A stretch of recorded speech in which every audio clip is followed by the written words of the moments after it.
ఇప్పుడు బీజేపీ, తెలుగుదేశం, జనసేన కలిసి ఉన్నాయి, ప్రభుత్వాన్ని రన్ చేస్తున్నారు. 3 పార్టీలు కూడా బలపడాలని ట్రై చేస్తున్నాయి. ఇప్పుడు టీడీపీ బలపడాలి, బీజేపీని జనసేనని కాదని బలపడాలి టీడీపీ. అప్పుడే టీడీపీ నిలదొక్కగలుగుతుంది. ఇప్పుడు టీడీపీని కాదని జనసేన బలపడాలి. ఈ రెండింటిని అడ్డం పెట్టుకుని బీజేపీ బలపడాలి. కాబట్టి పవన్ కళ్యాణ్తో వాళ్ళు చర్చించినట్టుగా తెలుస్తుంది అక్కడ న్యూస్ ప్రకారం. ఆ చర్చల సారాంశం ఏంటంటే, చిరంజీవిని బీజేపీలోకి తీసుకొని కేంద్ర మంత్రిగా పంపించి, లేదంటే రాజ్యసభకు పంపించి చిరంజీవి గారిని తనని బీజేపీలోకి తీసుకెళ్ళి, అక్కడ చిరంజీవి గారి బీజేపీలో, ఇక్కడ జనసేనలో పవన్ కళ్యాణ్, వీళ్ళిద్దరు కలిసి బీజేపీని జనసేనని బలోపేతం చేయాలి. పక్కాగా వైఎస్ఆర్సీపీ నుంచి చేల్చలేరు. చిరంజీవి, పవన్ కళ్యాణ్ ఇద్దరు కలిసినా కూడా వైఎస్ఆర్సీపీ నుంచి ఒక ఓటు తీసుకెళ్ళలేరు.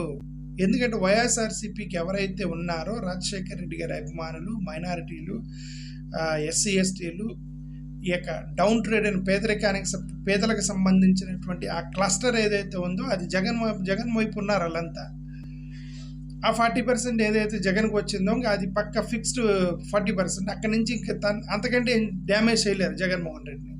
ఇప్పుడు మరి వాళ్ళు ముగ్గురు కట్టుకుంటే ఒకరి దగ్గర నుంచి ఒకరు పీక్ కొట్టువే, ఒకరి దగ్గర నుంచి ఒకరిని లాక్కొని ఒకరి దగ్గర నుంచి ఒకరిని డ్యామేజ్ చేసుకుంటూ బలపడాలి. ఇప్పుడు బీజేపీ బలపడాలంటే ఇటు జనసేనని టచ్ చేయరు, ఎందుకంటే జనసేన హెల్ప్ తీసుకుంటారంట. 100% టీడీపీని దెబ్బకొట్టడానికి ట్రై చేస్తారు. ఇప్పుడు జనసేన బలపడాలంటే 100% టీడీపీని దెబ్బపడతారు. ఇప్పుడు బీజేపీ బలపడాలన్నా, జనసేన బలపడాలన్నా సరే వాళ్ళ టార్గెట్ మొత్తం తెలుగుదేశానికి మీదకే ఉండిద్ది.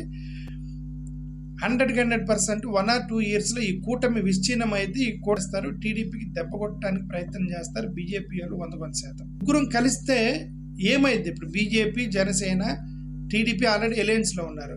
వాళ్ళు చిరంజీవిని తీసుకురాని, అమితాబ్ బచ్చన్ తీసుకురాని, లేకపోతే రజనీకాంత్ని తీసుకురాని, వాళ్ళు ఆల్రెడీ కలిసి ఉన్నారు. వాళ్ళలో ఇప్పుడు కొత్త వాళ్ళు వచ్చి చేసేది ఏం లేదు. జగన్మోహన్ రెడ్డి గారి దగ్గర నుంచి ఓటు షేర్ నుంచి ఒక ఓటు కూడా చీల్చలేరు, ఎందుకంటే అది మైనారిటీస్ అవి మొత్తం కూడా జగన్ వైపు ఉన్నారు వాళ్ళంతా. ఎస్సీలకు సంబంధించినటువంటి కొద్ది ఓట్ బ్యాంకు సరే, ఆ రాజశేఖర రెడ్డి గారి యొక్క ఇంకా మైండ్లో ఉన్న వాళ్ళు, రాజశేఖర రెడ్డి యొక్క పిక్చర్ మైండ్లో ఉన్న వాళ్ళు జగన్ గారితో ఉన్నారంతా.